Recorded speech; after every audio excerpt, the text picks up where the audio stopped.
बात करेंगे प्रयागराज की। प्रयागराज में आज से माघ मेले का शुभारंभ हो गया है और हजारों की संख्या में श्रद्धालु पवित्र संगम में आस्था की डुबकी लगा रहे हैं। माघ मेले का पहला पौष पूर्णिमा स्नान आज हो रहा है।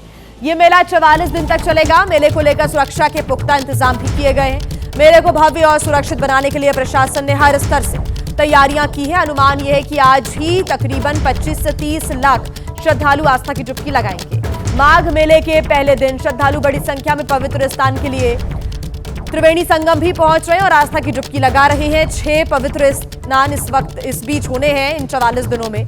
सुबह से ही संगम के तटों पर, घाटों पर इस वक्त आस्था का जन सैलाब नजर आ रहा है और कड़ाके की ठंड के बावजूद देश के कोने कोने से श्रद्धालु पवित्र संगम में आस्था की डुबकी लगाने के लिए पहुंच रहे हैं। आपको बता दें कि इस मेले को लेकर सीएम योगी आदित्यनाथ ने भी अधिकारियों को सख्त दिशा निर्देश दिए हैं। कहा है कि अधिकारी इस पूरी व्यवस्था पर नजर बनाए रखें ताकि किसी भी श्रद्धालु को कोई समस्या यहां पर ना हो। सुरक्षा के तगड़े इंतजाम यहां पर किए गए हैं। बैरिकेडिंग की गई है, रास्ते अलग अलग बनाए गए हैं, ट्रैफिक को डाइवर्ट किया गया है क्योंकि आज ही 25 से 30 लाख श्रद्धालु स्नान करने के लिए प्रयागराज के संगम घाट पर पहुंच रहे हैं। बड़ी संख्या में सुबह से ही श्रद्धालुओं की भीड़ देखने को मिल रही है। दुनिया के सबसे बड़े वार्षिक धार्मिक और आध्यात्मिक समागम माघ मेले की शुरुआत इस स्नान के साथ हो गई है। इस पावन मौके पर त्रिवेणी संगम और बड़े हनुमान मंदिर में श्रद्धालुओं की बड़ी भीड़ उमड़ी। देश के कोने कोने से श्रद्धालु स्नान करने प्रयागराज आए हैं। पहले स्नान पर ही करीब 25 से 30 लाख श्रद्धालुओं के त्रिवेणी संगम में आस्था की डुबकी लगाने का अनुमान है। 44 दिनों तक चलने वाले इस आस्था के पर्व के लिए हाई लेवल पर इंतजाम किए गए हैं। योगी सरकार इस बार के माघ मेले को मिनी कुंभ के भव्य स्वरूप में आयोजित कर रही है। इसे इस बात से समझा जा सकता है कि मेला क्षेत्र को 800 हेक्टेयर में फैलाया गया है, जिसे व्यवस्थित ढंग से 7 सेक्टर्स में बांटा गया है। मेले में 5000 से ज्यादा धार्मिक संस्थाएं और साधु संतों के शिविर बनाए गए हैं।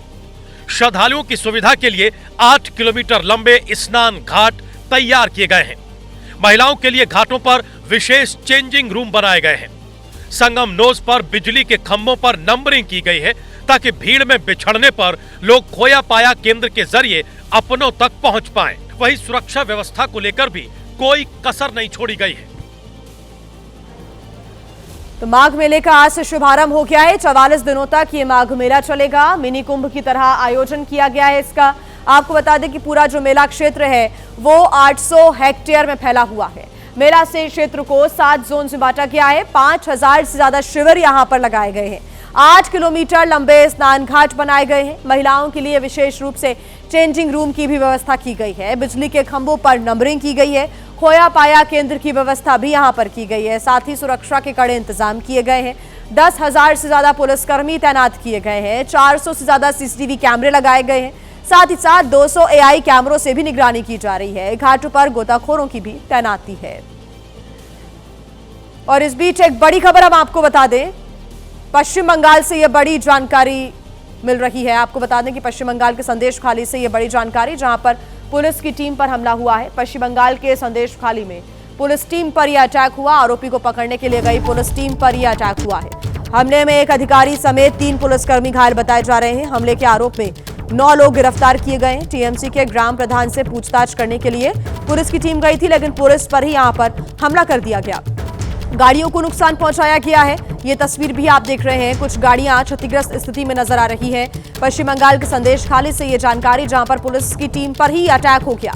पुलिस की टीम पहुंची हुई थी, लेकिन आरोपी को पकड़ने गई पुलिस की टीम पर ही हमला कर दिया गया। हमले में एक अधिकारी समेत 3 पुलिसकर्मी घायल बताए जा रहे हैं।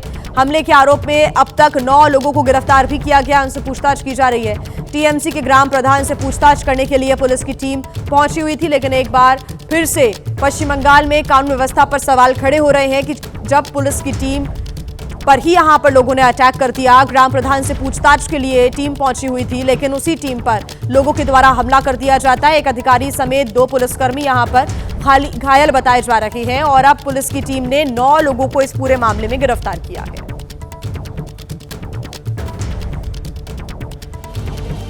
बात करेंगे अब हरिद्वार की, जहां पर माघ पूर्णिमा पर श्रद्धालुओं की भारी भीड़ लगी हुई है। हजारों की संख्या में लोग आस्था की डुबकी लगाने के लिए पहुंचे और गंगा स्नान के लिए सुबह से ही श्रद्धालुओं का सैलाब नजर आ रहा है। हर की पौड़ी पर हजारों की संख्या में श्रद्धालुओं ने ठंड की परवाह किए बगैर आस्था की डुबकी लगाई है।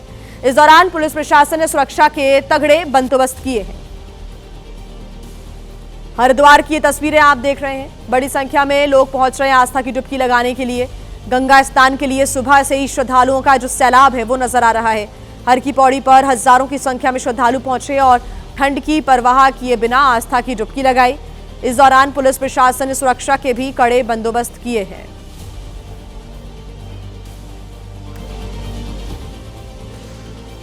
और आइए अब बात करेंगे तेलंगाना की, जहां के खम्भम में उस वक्त हड़कंप मच गया जब एक स्कूल बस नहर में पलट गई, जिसमें 20 बच्चे घायल हो गए, जिन्हें अस्पताल में भर्ती कराया गया है।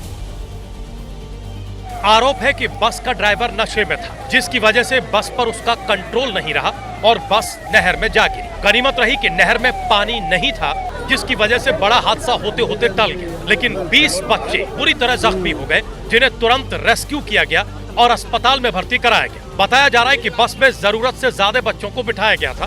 करीब 107 बच्चे बस में सवार थे। स्थानीय लोगों की मदद से बच्चों को रेस्क्यू किया गया। वहीं घायल छात्रों ने बताया कि ड्राइवर नशे में था। बता दें कि ये बस विवेकानंद स्कूल की थी।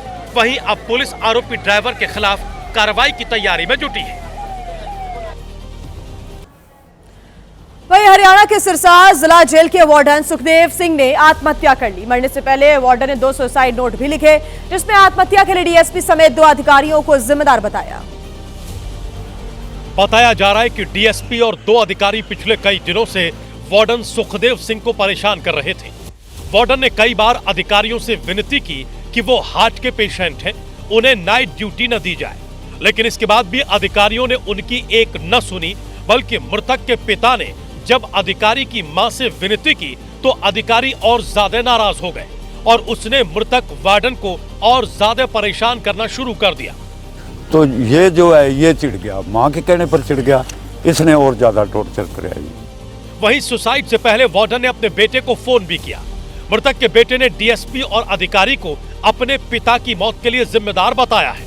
5 बजे पापा का फोन आया था मेरे पास शाम को 1 तारीख को भी मैंने सुसाइड कर लिए, और उन्होंने जिम्मेवार अरुण गोदारा और फूल कुमार एलओ को बताया गया। फिलहाल पुलिस मामले की तफ्तीश में जुटी है। मृतक के परिजनों ने जेल के डीएसपी समेत 2 अधिकारियों के खिलाफ कड़ी कार्रवाई की मांग की है। साथ ही चेतावनी दी है कि अगर इस मामले में आरोपी अधिकारियों के खिलाफ कोई कार्रवाई नहीं की गई तो वो शव नहीं लेंगे। वहीं महाराष्ट्र के पुणे में पीएसआई भर्ती में देरी और आयु सीमा को लेकर हजारों उम्मीदवारों ने मनोज जरांगी के नेतृत्व में विरोध प्रदर्शन किया।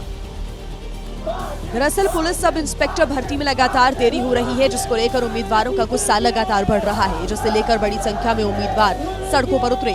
उम्मीदवारों के इस प्रदर्शन को आवाज मराठा समाज के कार्यकर्ता मनोज जरांगे ने दी। राज्याची आणि देशाची घडवणारी पिढी आहे, ही सुशिक्षित वर्ग एमपीएससी यूपीएससी करणारे विद्यार्थी आणि लाखभर विद्यार्थ्यांचा वाटोळा करण्याचा सरकारला अधिकार नाही। ये प्रदर्शन बाबा भिड़े ब्रिज के पास नदी किनारे आयोजित किया गया, जिसमें हजारों छात्रों ने भाग लिया। छात्रों का कहना है कि पुलिस सब इंस्पेक्टर भर्ती की प्रक्रिया में कई महीनों से देरी हो रही है, जिससे उनका करियर प्रभावित हो रहा है। छात्रों की मांग है कि परीक्षा के लिए उम्र सीमा 1 साल बढ़ाई जाए। वहीं मनोज जरांगे ने चेतावनी दी है कि अगर सरकार छात्रों की समस्याओं का समाधान करने में विफल रहती है तो राज्यव्यापी आंदोलन किया जाएगा।